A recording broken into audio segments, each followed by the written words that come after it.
awful, Yeah. tormenting thing. Yes. Yeah. And then two small other things. Mm-hmm. Sign of the cross. Yeah. Is that a Catholic thing? Not.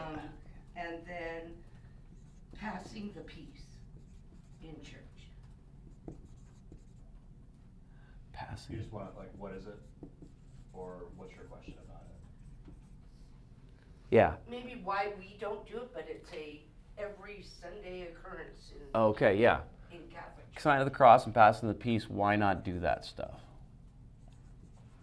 Because we all need peace.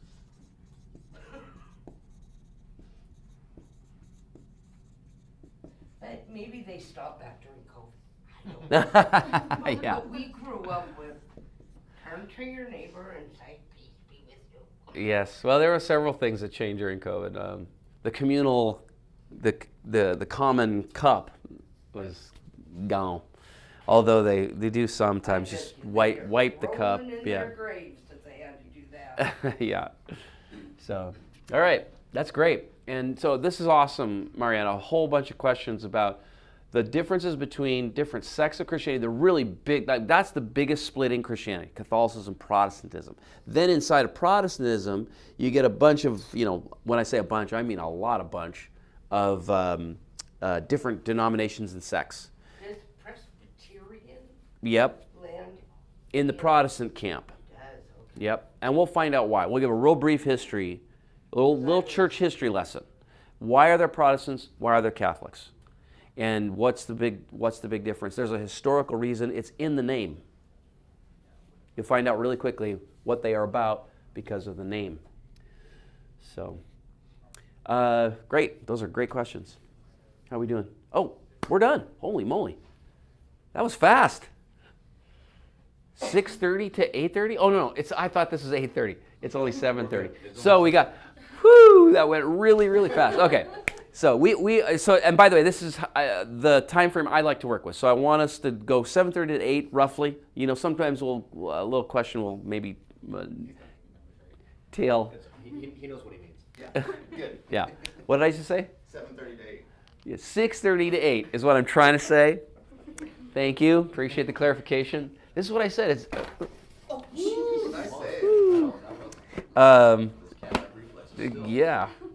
6:30 to 8 is what I would like to have as our time frame, and just to honor your time. But if you want to stay after, we've done that quite a bit. So if you got something that maybe is even more personal or whatever that we can't write up here on the board, we get into that too. What else? Yeah, Zoe. I guess I don't really know how to word this, but who is how Proverbs talks about, I don't know what her name is, Mother Wisdom or something Yes. like that? Mm-hmm. Who is that? I guess. Yeah.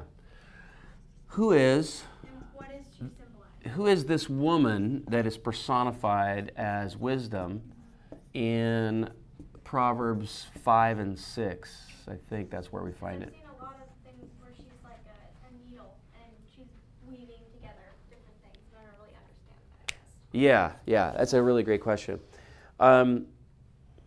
Yeah, it has some really interesting and deep, potentially deep answers. We can go really, really simple and just say the author is just symbolizing wisdom and making a metaphor out of it. And the metaphor is a woman calling out in the street, hey, come after me and you'll have life and prosperity, if you just follow me. So that's the simplest way to look at it. But a lot of people have seen that because of the inspiration of the Bible, it goes beyond just maybe the simplest literal reading, that they see that maybe wisdom is almost a reference to Jesus, because wisdom is said, you've clearly read this, wisdom is said to be with God at the beginning, creating the universe with God and the whole thing, right? So some people have driven a Mack truck of meaning into this, and that's probably what you're getting at. Very cool passage. So, great question, Zoe. Thank you. So, what else? How does Christianity set itself apart as not a cult? Or what is a cult and how is Christianity not that? Oh, that's great. Oh, what is a cult and why isn't Christianity that? That is a great question. And there's a... Yeah, sure. The Waco, Texas thing? So form it into a question.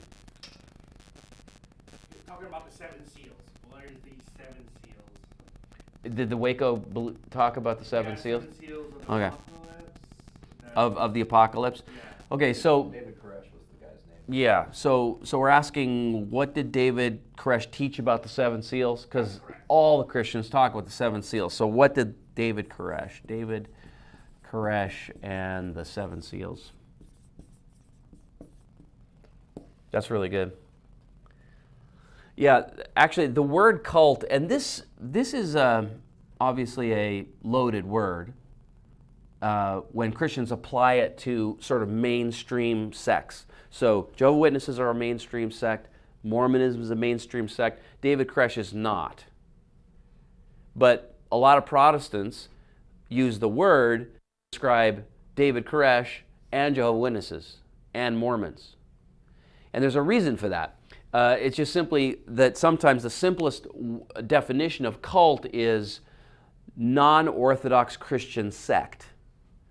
And if it's a non-Orthodox, Orthodox meaning in line with what most Christians at most times have believed. That's Orthodox. Not a capital O Orthodox, which is a Ukrainian-Russian phenomena. That's Orthodoxy. That's a special denomination. No, we're talking about small O Orthodoxy, meaning what most Christians at most times have believed. Are you tracking with me? So when you defect from that, from small or O Orthodoxy, Christians say, oh, that's a cult. And it doesn't matter how mainstream it is. But then there's sects like David Koresh that have a completely different flavor and a completely sort of different definition of cult. And usually what this means is the wild-eyed, hair on fire, kind of the crazier aspects, the non-mainstreamness of the sect. And there are reasons why. And usually they relate to the role of the teacher.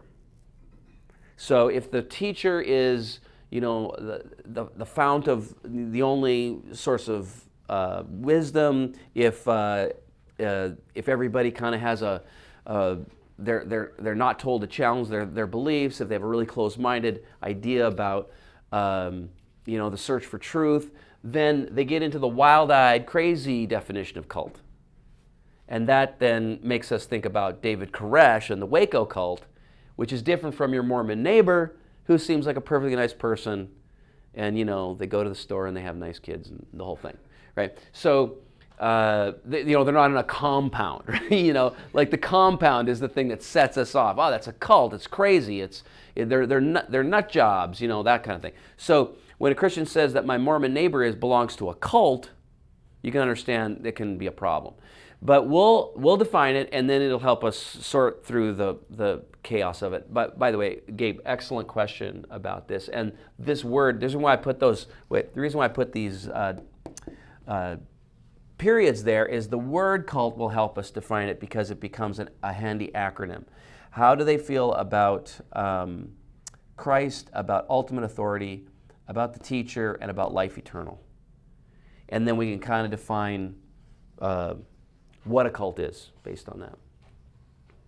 I got a 3-question that kind of is all under one, but Okay, let's go to that, and then Mariana's got one. Oh, I'm sorry. No, that's great. From an investor standpoint, is the only benefit to investing in Christianity the end game, which is heaven? What's the benefit today to being a Christian? Oh, that's Does good. it That's help me? good. And kind of in that same, the 3 questions are if I'm told to ask for anything I want, why am I not winning the lottery? Why am I not getting the house on the hill? Or Yeah. Okay, great. and also, if he's supposed to take my burdens, why does life still hurt? Great. I do see the connective tissue, but let's tease them apart because Yeah. they're really good. Okay, so first question is cost benefit. Yeah. Why follow Jesus now?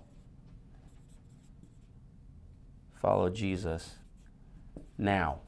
Meaning, okay, I get the idea of heaven, but wow, it just seems like it's all cost and no benefit this side of heaven. Well, Is that what's behind that why don't I question? just wait till my deathbed and say, let's do this, and just live life the way I want? Like, what would be the point of me accepting Jesus now and following if I can just do that later and get the same benefit? Oh, brilliant. Okay, and so the sub question here is, what is the nature of saving faith? Because I think there's probably a misunderstanding in the question. But it's a great question because it will clarify that. Next question was If I can ask for anything, if I'm told to ask for anything. oh yeah, ask and you receive. Yeah. So why does that not work? Right?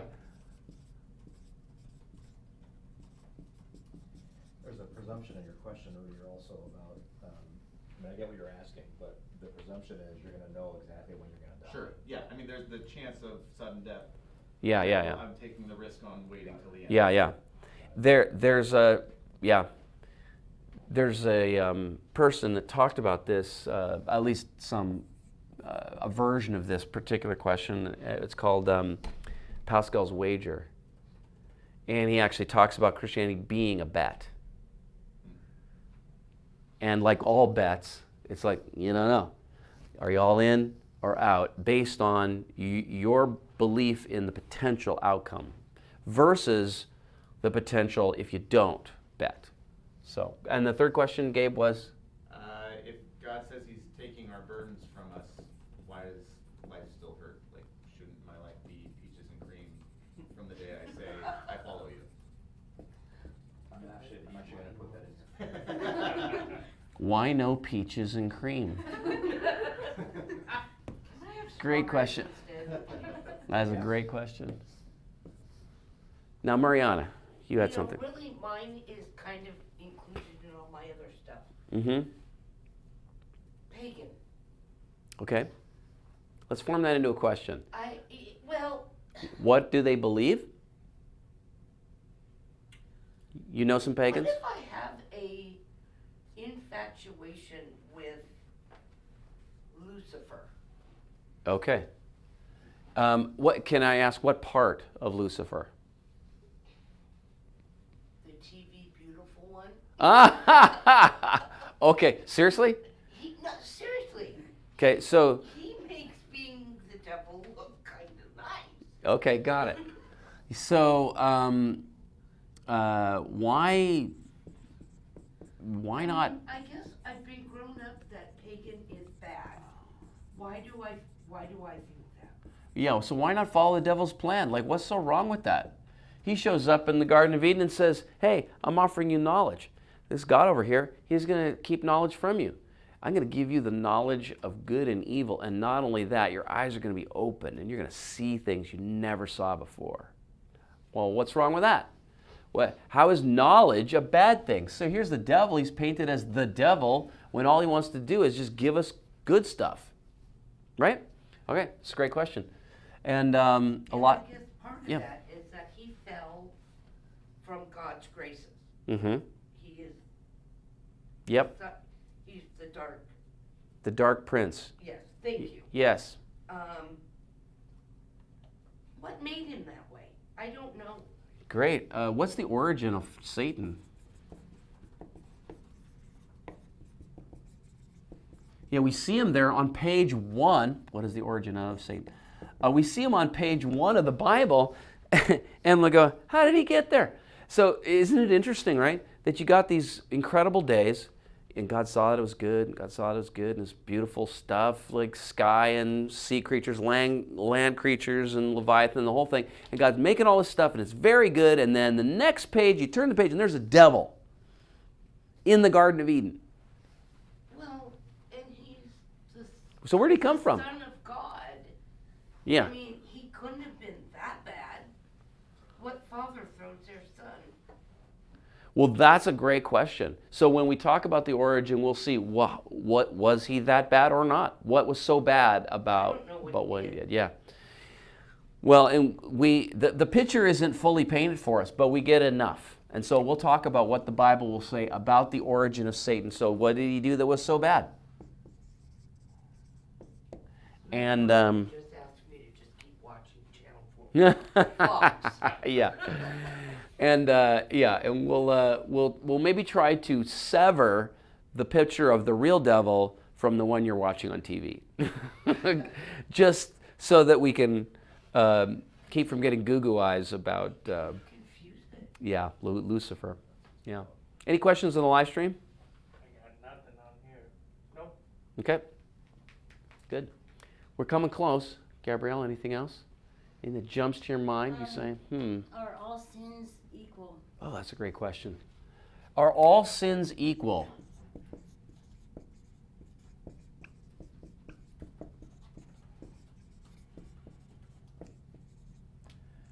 And this kind of gets to, Gabe, your question about, cost benefit. I show up at the end of time and maybe I just rattle off a little prayer and I'm in. If that's what Christianity is offering me. And why not opt for that? And then there are some people, like, let's say, axe murderers and rapists who do exactly that. It is, and these are not unheard of situations. You've all heard of Ted Bundy. Ted Bundy had a confession of faith before he was executed. I believe Jeffrey Dahmer as well. Yeah. Jeffrey Dahmer had a confession of faith in Jesus before he died. And there might have been a Son of Sam. You guys are too young. I'm looking around the room. Son of Sam. Does anybody remember Son of Sam? I mean, there was a movie in the 90s. Yeah. So Son of Sam was a New York serial killer, and he had a massive turning to faith in Jesus, and I believe he's still alive. I think he's serving consecutive life sentences, and he has a pretty incredible story. So if these people are doing what Gabe has kind of suggested, like, oh my goodness, like, don't they have like their sins are horrible. So how did they get in? It's a great question. Because now we got we got some, choir boy who, goes to confession and we say, okay, well, he gets in because of God's grace, but God's grace for, axe murders, this is not even the same thing. So how can that possibly be that they get saved in the same exact way? Surely there's some sort of benchmark beyond which the Christian promise just doesn't work because the sins are just not equal. They're just too big. But you hear Christians say all the time that sins are equal, don't they? Say it all the time. Maybe we could change it to are all souls equal? Oh, well, that's another good question. Let's keep it as a separate question. Okay. Are all and what's behind that, Mariana? My husband, take for instance, was a good man. Uh-huh. I think he went to heaven. But at the same time, the soul of Jeffrey Dahmer's up there too. Yeah. Really? Yeah. Yeah, so That can't be a very rainbow soul. you're right. Why? Yeah. If Jeffrey Dahmer's in heaven, I don't want to go there, kind of thing, right? Yeah. These are great questions, and they will actually get us right down to the root of the promise of Christianity. And it really will explode. All these questions are great questions to explode some of these caricatures of what Christianity is. Because this idea of a sort of get out of jail free card, sort of easy escapism, on one hand, we're going to blow that out of the water. But we're also going to blow out of the water this idea that that we're all that people are they're the good people and the bad people, because that's kind of entrenched in our heads. There's the good people and then there's the bad people, and we'll blow that thing out of the water too, and that I think will help us because it'll be humbling. I think at least it is for me when I think about that stuff. A great question. Yeah. On the soul Yeah. line of things, like reincarnation, where does our soul come from? Like, is it a copy paste? Is it is there a line of angels waiting to be, put down here and we're just an angel on earth? Or, how did the soul come about? Or is it just a brand new thing that's Well, you have that at number 24 kind of when you said that, is when do we Oh, become, true, yeah. when do we have a soul? Yeah, but it's still, yeah, we'll connect them. But great question. Where does our soul come from? This has raised all sorts of interesting questions. There was a really cool science fiction book written in the 70s called Joshua, Son of Nun. And that's a reference to the Bible, obviously, but the Nun was not spelled N-U-N like it is in the Bible. It was spelled N-O-N because he was a test tube baby. He was the first, so it's science fiction. Although I think China's probably gotten this done yet already. But he was the first human test tube baby, and he was derived from the skin cells of another person. So the opening line in the story, or somewhere close, that's the only thing I remember from the book, but it was something like, does God have a soul waiting for every cell in my cheeks?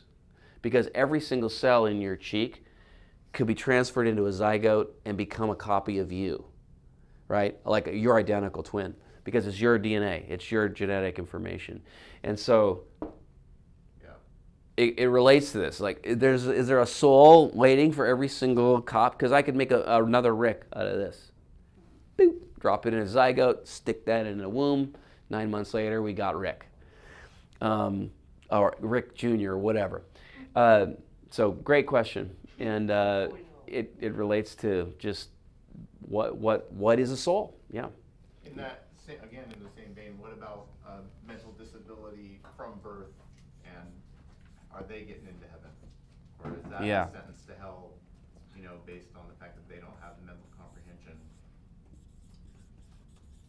So I mean, it kind of goes into... I know exactly what you're saying, and actually this question will connect to these two. Yeah, that's kind of what I was thinking. Okay.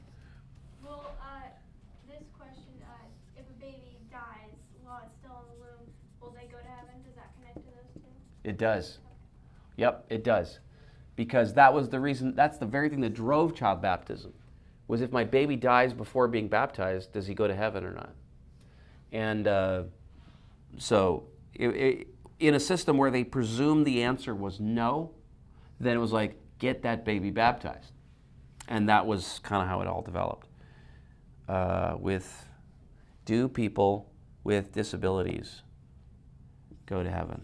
You got 5 minutes? Yep. Thank you.